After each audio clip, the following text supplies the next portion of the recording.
नमस्कार, स्वागत आपका के हरियाणा पे। मैं हूं आपके साथ रमेश जाखड़ और इस वक्त मैं आपको बता दूं कि एक ऐसी शख्सियत के पास बैठा हुआ हूं जिन्होंने जाट समुदाय के युवाओं को ऊपर उठाने के लिए एक मंच का निर्माण किया।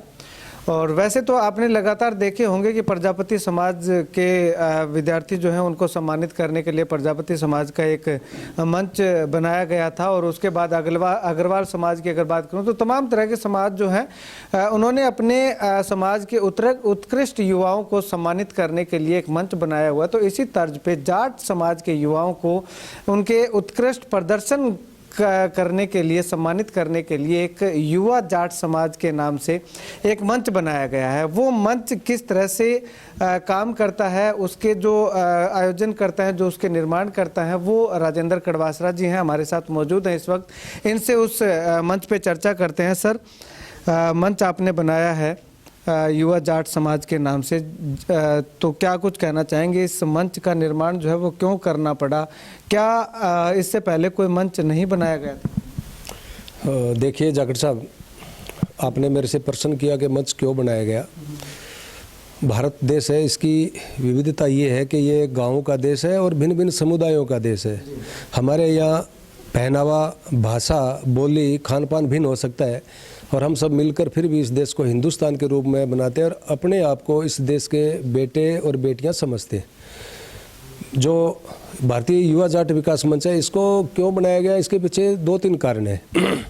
एक तो ये है कि मैं पढ़ा लिखा इस समाज का एक नागरिक हूँ, देश का जिम्मेवार नागरिक हूँ, अच्छा पढ़ा लिखा हूँ, अच्छी जॉब करता हूँ। मेरा नैतिक दायित्व बनता है मेरे समाज को लेके कि मैं इस समाज को कुछ दूँ। देने के लिए मुझे एक रास्ता चुनना पड़ेगा, एक प्लेटफॉर्म बनाना पड़ेगा कि मैं कहाँ जाके क्या चुनूँ। तो इसके लिए भारतीय जाट विकास मंच की एक रजिस्टर्ड संस्था बनी। आप जैसे अच्छे युवा साथियों को उसमें जोड़ा गया और फिर हमने कार्यक्रम तय किए।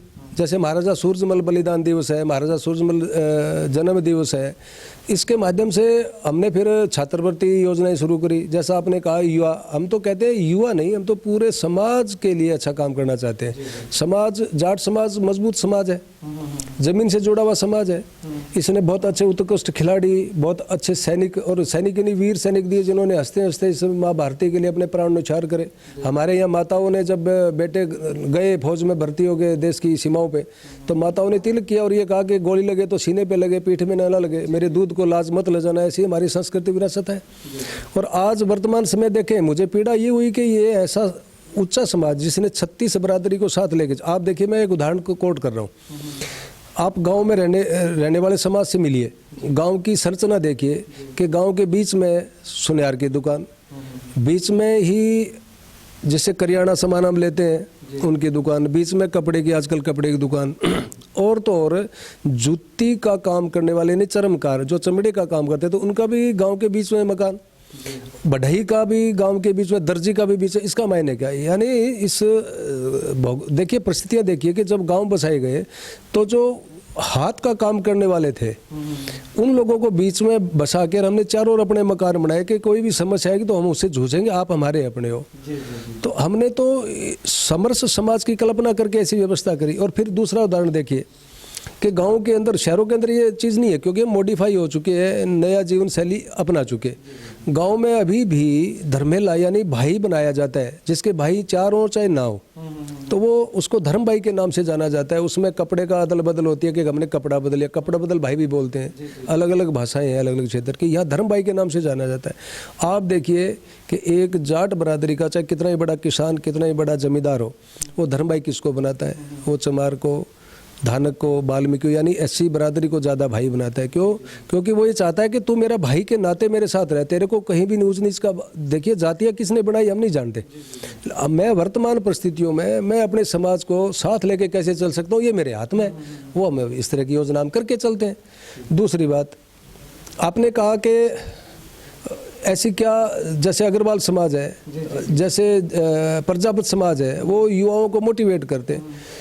मैं एक बात और कहता हूँ कि अपनी रोटी और अपनी बेटी, वो अपने अपनी घर की सीमाओं की, उसके बाद का जो व्यवहार हमें करना चाहिए। तो दूसरे समाज जो इस तरह की व्यवस्था कर रहे हैं बहुत अच्छी बात है। देखिए अग्रवाल समाज हो, चाहे प्रजापति समाज हो, चाहे जांगड़ ब्राह्मण समाज हो, चाहे जाट समाज हो, उसके अंदर अगर कोई बच्चा अच्छा काम करता है पढ़ाई में बहुत अच्छे अंक लेके आ रहा है, बहुत खिलाड़ी बहुत अच्छा है, उसको अगर मंच हम देंगे, उसको मोटिवेट करेंगे तो इसको प्रेरणा, अभिप्रेरणा के रूप में माना जाता है। वो दूसरे अन्य समाजों के बच्चे भी, उस समाज के बच्चे भी देखेंगे कि देखो इसने अच्छा काम किया तो इसको सम्मान मिल रहा है, तो समाज में एक अच्छी प्रेरणा जाएगी, तो समाज में अच्छे करने का मुकाबला होगा, कंपटीशन होगा बुरे काम की बजाय। भारतीय जाट विकास मंच का एक लक्ष्य और है कि वो इस समाज को समरस समाज के साथ साथ कुरीतियों के विरुद्ध भी खड़ा करे। कुरीतियाँ माने आप देखिए कि हम ब्याह शादी में जाते हैं तो कितना बड़ा नशा परोसा जाता है शराब के रूप में। हम तो ट्रायंगल पे बैठे हैं, हरियाणा पंजाब की सीमाएं और राजस्थान की सीमा यहाँ मिल रही है, तो यहाँ कितनी कुरीतियाँ है कि शराब में शादी में जाते हैं तो शराब परोसी जाती है। उसका क्या मतलब है? झगड़े होते हैं, डीजे पे गोलियाँ चलती हैं, मर्डर होते हैं। शादी क्या मर्डर करने के लिए होती है? दूसरी बात आप देखिए कि लड़कियों की सरकार ने एक योजना चलाई, बेटी पढ़ाओ बेटी बचाओ। बेटी पढ़ाओ बेटी बचाओ का नारा क्यों देना पड़ा? जबकि यहाँ तो संस्कृति रही, गाय गंगा गायत्री गीता की पूजा हम करने वाले, लक्ष्मी की पूजा करने वाले, शिव से पहले पार्वती की पूजा करने वाले, राम से पहले सीता कहने वाले, कृष्ण से पहले राधा कहने वाले, और फिर वहाँ बेटी मारी जाती है। इसका मतलब कहीं ना कहीं विसंगति आ गई समाज में, और वो मैं मानता हूँ दहेज के रूप में। एक दो भाई है, मैं नौकरी लग गया, दूसरा भाई खेती बाड़ी पर निर्भर है, थोड़ी ज़मीन है, छोटी कास्ट है उसकी, मैंने अपनी बेटी बहुत बड़े अधिकारी को ब्याही और उसमें करोड़ों रुपये इन्वेस्ट किए, वो भाई वहीं ज़्यादा मर गया, उसने सोचा यार मैं इसकी शादी कैसे करूंगा, तो लड़की के प्रति सोच बदल गई। तो हम चाहते हैं कि इस तरह का दिखावा ना हो और ये दहेज प्रथा बिल्कुल बंद होनी चाहिए। और मैं तो आपके माध्यम से, आपके चैनल के माध्यम से मैं सरकार से भी मांग करूंगा कि दहेज पे तो तुरंत प्रभाव से पाबंदी लगे और कोई भी इसका उल्लंघन करे तो उसको कड़ी से कड़ी सजा मिले, ऐसा प्रावधान होना चाहिए।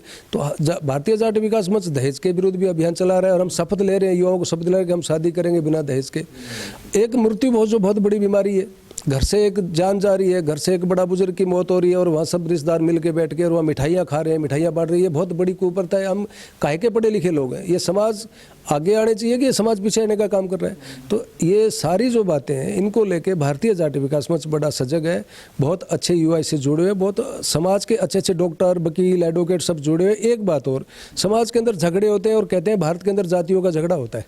भारतीय जाट विकास मंच ऐसा मंच है जो अपने मंच पे सभी जात बिरादरियों को साथ लेके चलने का प्रयास करता है, साथ बैठाता है और हम कार्यक्रम करते हैं, उनमें उनको मोटिवेट भी करते हैं, सम्मानित भी करते हैं। और भारतीय जाट विकास मंच पुरजोर इस बात की बहस ही नहीं करता, ताकत के साथ काम करता है कि हम 36 बरादरी के लोग हैं, सभी बरादरियों का, सभी जातियों का अपना एक महत्व है और सभी आपस में भाई भाई है। अगर आपस में भाई भाई होंगे तो समाज समरस होगा और ये भारत पुनः विश्व गुरु बनेगा, ऐसा सपना हम लेके और मान के चलते हैं। सर, अभी आपने कहा कि 36 बिरादरियों का सहयोग जो है ये भारतीय जाट विकास मंच करने की बात कहता है।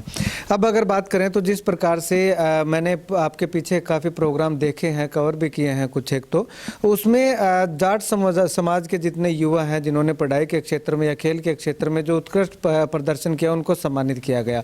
तो क्या आने वाले समय में केवल जाट समाज के ही नहीं बल्कि 36 बिरादरी के लोगों को भी वहाँ पर जो युवा अपने अपने क्षेत्र में उत्कृष्ट प्रदर्शन करते हैं उनको भी सम्मानित किया जाए? जी बिल्कुल, बहुत अच्छा आपका प्रश्न है। मैं उत्तर भी बड़ा निश्चित होकर बड़ा खुले मन से इसका उत्तर दे रहा हूँ।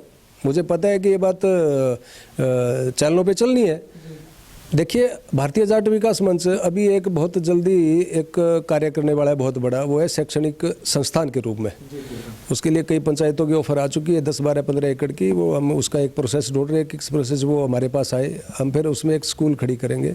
आप जाखड़ साहब निश्चित होकर चलिए कि हम अकेले जाट नहीं, पूरे समाज के बच्चों को उसमें एडमिशन देंगे और कोचिंग इंस्टीट्यूट बनाएंगे ताकि वो बच्चे पढ़ लिख के बहुत आगे जाएं। भारतीय जाट विकास मंच तो सिर्फ एक मुद्दे पे काम करता है कि समाज संगठित हो, समाज मजबूत हो, और अकेला जाट समाज ही नहीं, जितनी जाति बरादरी हैं उन सबको बराबर का मौका मिले। हाँ, भारतीय जाट विकास मंच देखिए, मेरा कुनबा है, मेरा समाज है, मेरी उसमें पैठ है, मैं ठीक अच्छे घर में भगवान की कृपा से मेरा जन्म हो गया, मैं बहुत अच्छा अधिकारी बन गया। इसका मैं फ़ायदा उठाना ये चाहता हूँ कि मेरा समाज को मैं लामबद्ध करके और पूरे समाज के हित में उस ताकत का प्रयोग करूँ। शुक्रिया सर बातचीत के लिए। भारतीय जाट विकास मंच का निर्माण क्यों किया गया, क्या उद्देश्य है और किस उद्देश्य की प्राप्ति के लिए जो ये आगे आने वाले समय में काम कर रहे हैं, वो तमाम सारी चीज़ें राजेंद्र कड़वासरा जी ने हमें बताई। और आपको मैं बता दूं कि इससे पहले जो है भारतीय जाट विकास मंच जब इन्होंने शुरुआत की थी तो उस समय जाट समाज के जो युवाओं को उत्कृष्ट प्रदर्शन करने वाले युवा युवतियों को सम्मानित किया गया था। लेकिन आने वाले समय में केवल ये भारतीय जाट विकास मंच जाट के नाम से जरूर है, लेकिन 36 बिरादरी को साथ चलने वाला ये मंच जो है वो धीरे धीरे बनता जा रहा है। आने वाले समय में एक शैक्षणिक संस्थान खोलने की बात भी राजेंद्र कड़वासरा जी ने कही है। तो जैसे ये संस्थान खुल जाता है उसके बाद 36 बिरादरी के युवाओं का, 36 बिरादरी के बच्चों का एडमिशन उस शिक्षण संस्थान के अंदर होगा, और वो भी नाम मात्र फीस के अंदर, ऐसा कहा जा रहा है। क्योंकि एक संस्था का जो स्कूल होता है तो उसमें लाभ की चिंता नहीं की जाती, उसमें ये किया जाता है कि जितना उसमें खर्च जो आता है